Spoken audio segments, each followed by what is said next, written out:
Electoral bond का गोरख धंधा है। ये सारा केवल यही है, भ्रष्टाचार को एक लीगल जामा, संस्थानिक स्वरूप प्रदान करने का तरीका है।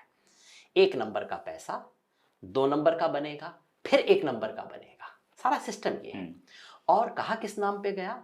इससे देश में राजनीति में पैसा देने की जो भय लोगों का है, भय कम होगा और पारदर्शी होगी। अब कितनी पारदर्शी हो गई ये हमने पिछले 1 हफ्ते में देख लिया है। बिल्कुल। भय कम होना का पीछे एजम्पशन ये था कि किसी को भी पता नहीं लगेगा, केवल देने वाला जानता है, केवल लेने वाला जानता है। सच्चाई क्या है? इन दोनों के अलावा सरकार थी जिसको हर स्टेज पर पता था। बिल्कुल। दूसरा, ये कहना कि इससे 2 नंबर का जो टेबल के नीचे दिया था वो खत्म हो गया, बिल्कुल बकवास, कोरी बकवास है। ये जो हमने इलेक्टोरल बॉन्ड में देखा है वो तो केवल टिप ऑफ द आइसबर्ग है। इस देश में हर बिजनेस करने वाला जानता है कि आपको ब्लैक में बिजनेस करने के लिए थोड़ा वाइट चाहिए होता है। आपको 10 पैसा वाइट चाहिए होता है ताकि बाकी 90 का ब्लैक आप कर सकें। और वो 10 पैसे की रिक्वायरमेंट आजकल 15-20 की हो गई है, क्योंकि कई चीज़ें आजकल फॉर्मल होनी शुरू हो गई हैं। वो 15-20 की रिक्वायरमेंट पूरी हो सके उसके लिए काम किया गया था। और वो रूलिंग पार्टी ने बिल्कुल खुल के, तो जिस तरह से अमेरिका में लॉबिंग को लीगलाइज कर दिया गया है, हमारे यहाँ क्विड प्रो क्यो, भ्रष्टाचार, कॉन्ट्रैक्ट के लिए पैसे देने को फॉर्मलाइज कर दिया गया। इसका जो डिज़ाइन किया वो ना टीएमसी ने किया, ना डीएमके ने किया, ना बीजेडी ने किया, ना कांग्रेस ने किया। डिज़ाइन बीजेपी ने किया। इसका श्रेय या दोष किसी और को नहीं दिया जा सकता। नंबर 2, जब शुरू हुआ पहले 1 साल तक अधिकांश विपक्षी दलों ने इसको छुआ नहीं। उसके बाद सुप्रीम कोर्ट ने इसे स्टे देने से इनकार कर दिया। इसको हम भूले नहीं।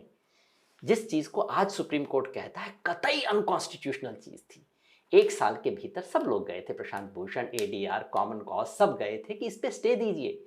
सुप्रीम कोर्ट ने स्टे नहीं दिया था, जो बिल्कुल ब्लेटेंटली अनकॉन्स्टिट्यूशनल चीज़ है उस पर। उसके बाद विपक्षियों ने कहा कि सब ले रहे हैं तो हम भी ले रहे हैं इसके अंदर।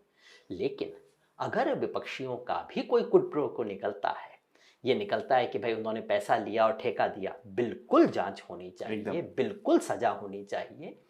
और तीसरी चीज़ विपक्षियों ने किया होगा, खासतौर पे डीएमके का, बीआरएस का, टीएमसी का, तीनों का बड़े बड़े अमाउंट, और बीजेडी का, इन चारों के बड़े बड़े अमाउंट निकले हैं। और चारों के सत्ता, स्थानीय सत्ता से कहीं कुछ लिंक का इशारा है। बिल्कुल। और कांग्रेस का भी हो सकता है 1-2 राज्यों में ये निकलेगा, छत्तीसगढ़ में है ना, 1-2 जगह पे कांग्रेस का भी होगा। लेकिन याद रखिए, इनमें से किसी के पास ईडी नहीं है, किसी के पास सीबीआई नहीं है, किसी के पास इनकम टैक्स डिपार्टमेंट नहीं। बिल्कुल। और ये जो और देश के सबसे बड़े कॉन्ट्रैक्ट जो हैं नेचुरल रिसोर्सेज के और ये नेशनल हाईवेज के, ये इनमें से किसी के पास नहीं। बिल्कुल। तो जो सबसे समस्या ये नहीं है कि किसे ज़्यादा मिला किसे कम मिला, हमेशा रूलिंग पार्टी को ज़्यादा मिलता है, दूसरे को कम मिलता है, कोई खास इसमें बात नहीं है। समस्या 2 चीज़ों की, एक तो जो सारा डिज़ाइन था, ये डिज़ाइन ही इलीगैलिटी करवाने, गोरख धंधा शुरू ही इलीगैलिटी के लिए हुआ था। और दूसरा, जिस तरीके से लिया गया है, ये प्रीपेड पोस्ट रेड वाला जो मामला है, ये गड़बड़ है। और इसके लिए मुख्य जिम्मेवारी बीजेपी की ही बनती है।